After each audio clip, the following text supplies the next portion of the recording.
हो रहा मानवी है नहीं, इस सवाल पे पहुंचना ही था और शायद सही वक्त पे पहुंचे कि आपने बाकी कानूनी प्रक्रिया बताते हुए बात कहा कि इतने डिवोर्स आखिर हो क्यों रहे, क्योंकि इन सब की जड़ में तो डिवोर्स ही है ना, एक रिश्ता जो बना पति पत्नी का और वो टूट गया।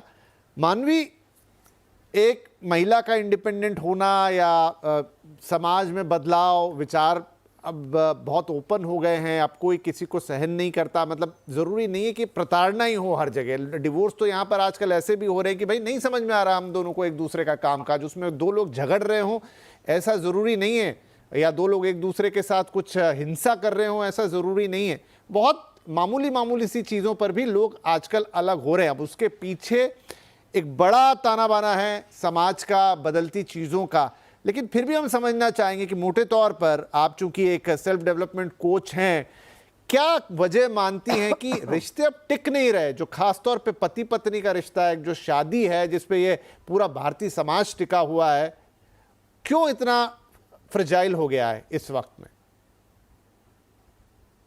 विपिन जी, आपने बिल्कुल ठीक कहा कि सब कुछ बहुत फ्रेजाइल हो गया है, लेकिन बात यह है कि हमें लगता है कि ये अब फ्रेजाइल हुआ है। अब औरतें इंडिपेंडेंट हो रही हैं, आवाज़ अपनी उठा रही हैं, तो लोगों को दिख रहा है।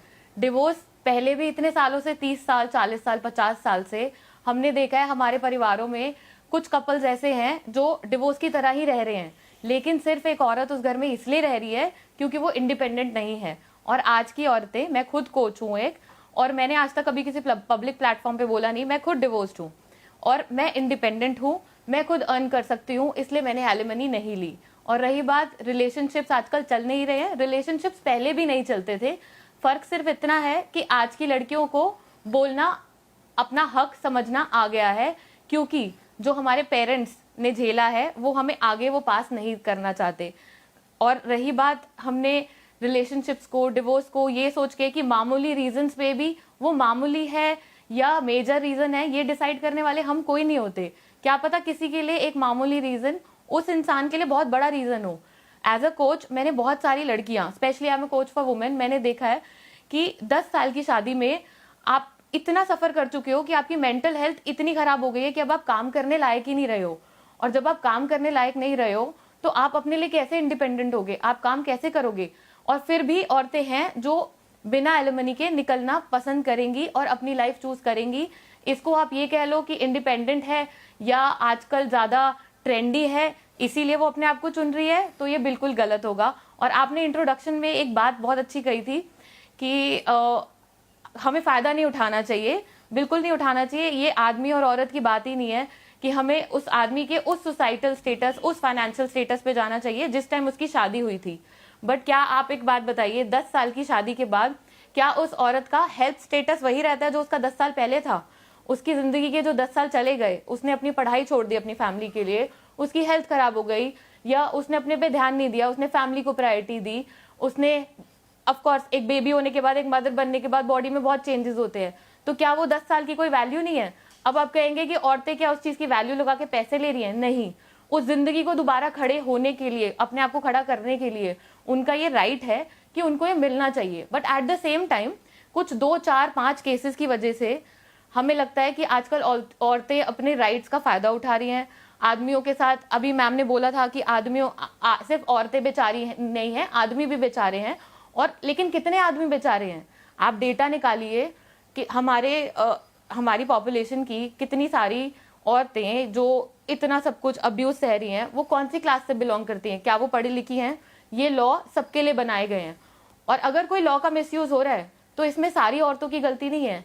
कहाँ गए वो पुलिस इंस्पेक्टर क्या करते हैं? वो केस आगे जाता कैसे है? वो नाइंसाफी किसी भी आदमी के साथ होती कैसे है? क्योंकि पैसे खिलाए जाते हैं। तो फिर हमारे सिस्टम में प्रॉब्लम है। और ये सब करते हुए हम ये नहीं देखते कि स्पेशली औरतों की एक फेमिनिन बनी उस तरीके से होती है। एक आदमी, हम यहाँ पे मतलब जेंडर में नहीं जाएंगे, लेकिन एक औरत इतना कुछ देती है अपनी शादी में, अगर उसके बाद निकलने के लिए वो अपने हक के लिए कुछ चीजें डिमांड करे जो कि लॉफुली है, फायदा उठाने के लिए नहीं, तो वो कहीं पे भी गलत नहीं है। आपने ये केस बोला इसमें 4 करोड़ 5 करोड़, ये हाई क्लास लोग हैं, उनके लिए करोड़ों रुपए में से 4 करोड़ 40 करोड़ 400 करोड़ कुछ भी नहीं है। लेकिन क्या एक जनरली नॉर्मली एक वुमेन को सारे राइट्स अपने मिल रहे हैं? क्या हम कोर्ट केस लड़ते हैं तो क्या हमें उसके भी कोर्ट केस के भी हमें लॉयर हायर करने के लिए पैसे लगाने पड़ते हैं। वो पेरेंट्स जो अपनी बेटी की पहले शादी करते हैं, उसको पढ़ाई कराते हैं, एट द एंड जब डिवोर्स होता है तो मोस्टली केसेस में सिर्फ ज्यादातर लड़कियां ही सफर करती हैं। तो इतना जनरलाइज करना कि लड़कियां फायदा उठा रही हैं, हमें लॉ चेंज कर देना चाहिए, ये बिल्कुल बिल्कुल गलत है। आदमियों के ऊपर अत्याचार हो रहा है, 2-4 केस आ गए, इनफिडेलिटी पे केस आ गए कि मार दिया, वो कुछ एक केसेस हैं, बट क्या केसेस निकाले डाउरी के, फिजिकल अब्यूज के, डोमेस्टिक वायलेंस के, और एक बहुत बड़ा एस्पेक्ट जो अभी हमने धीरे थोड़े टाइम पहले ही देखना स्टार्ट किया है, मेंटल हेल्थ, उसकी तो कोई बात ही नहीं करता। एक औरत जिसको शायद थप्पड़ ना पड़ा हो, लेकिन उसका बनाया हुआ खाना उसका पति देखता भी ना हो, और फिर वो टॉर्चर कर करके एक दिन सुसाइड कर ले कि मेरी इस घर में कोई वैल्यू नहीं है, उस मेंटल हेल्थ इशू का क्या? उसकी वजह से अगर एक औरत अपने आप को चूज करके डिवोर्स ले रही है और बोल रही है कि मेरा हक है, कि मेरा जितना लॉस हुआ है, मेरे पेरेंट्स ने जितना पैसा लगाया, तो बिल्कुल गलत नहीं है। और ऐसी भी औरतें हैं जो एलिमनी नहीं लेती, जो इंडिपेंडेंट है, जो अच्छा काम करती हैं, जो कमा सकती हैं। म्यूचुअल डिवोर्सेस भी होते हैं। आप अगर अभी रिकॉर्ड्स जाके चेक करेंगे, आजकल डिवोर्सेस ज्यादा हो रहे हैं क्योंकि लोग ज्यादा अपने आप को चुन रहे हैं, स्पेशली औरतें अपने आप को चुन रही हैं। उनको एक मैरिज में इसलिए रहने की जरूरत नहीं है क्योंकि उन्हें एक प्रोवाइडर चाहिए, क्योंकि उन्हें एक कमाने वाला आदमी चाहिए।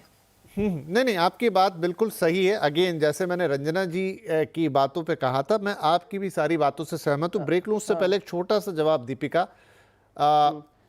एक शादी, एक पुरुष और स्त्री की, अब जी जी आबा जी। हाँ हाँ, मैं ये बताना चाह रही थी कि सुप्रीम कोर्ट ने रजनेश वर्सेस नेहा में बड़ा स्पेसिफिक कर दिया है कि पति पत्नी दोनों को एलिमनी के लिए 3 इयर्स के इनकम टैक्स रिटर्न्स दोनों को देने पड़ेंगे।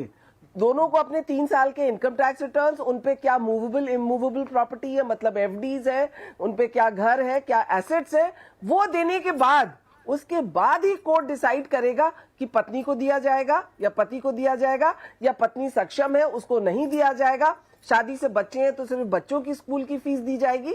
तो और मोरलेस सुप्रीम कोर्ट ने कहा है कि 25% जो है हस्बैंड की इनकम का वाइफ को दिया जाए अगर वो हाउस वाइफ है, अगर उसकी इनकम नहीं है। और तो इस तरह से अब डिसाइड होता है, और वाइफ का जो हस्बैंड के साथ स्टेटस था लाइफ को, वो उसकी मेंटेन की जाए। तो अभी कोर्ट्स जो है बड़े अलर्ट हो गए हैं, बिना ये सब पेपर्स देखे कोई एलिमनी, कोई मेंटेनेंस नहीं डिसाइड होता। बीच में सही बात है। काफ़ी मैंने कुछ एक केसेस ऐसे भी पढ़े थे जहां कोर्ट ने कहा कि नहीं, अगर आप बताएंगे आभा जी कि एक महिला है और भले ही वो इस वक्त नौकरी में नहीं है, लेकिन वो नौकरी के योग्य है, वो पढ़ी लिखी है, उसके पास एक अच्छा सीवी है, तो कोर्ट कहता है कि अब आप जब अलग हो गए तो आप ये बात नहीं कह सकते कि मैं नौकरी में नहीं हूं अगले 6 महीने साल भर। मुझे याद नहीं आ रहा किस कोर्ट का फैसला था, लेकिन मैंने पढ़ा था कि आप अपनी नौकरी ढूंढिए, और उस लिहाज से जी बिल्कुल, अगर आप में कैपेबिलिटी है और आप जानबूझ के घर में बैठ गए कि नहीं मैं नौकरी नहीं करूंगी क्योंकि मैं हस्बैंड से ही पैसा लूंगी, आजकल जजेस वो समझ जाते हैं और कहते हैं आपके पास डिग्री है, आप भी जाके काम करिए। और अभी मैंने एक मैटर हाईकोर्ट में किया है जिसमें कोर्ट ने सिर्फ हाउस रेंट दिया, वो भी 50%, और बच्चे की फीस दी, मदर को कुछ नहीं दिया क्योंकि मदर खुद नौकरी करती थी। तो कोर्ट ने कहा no, you will not get anything. ठीक है, चलिए।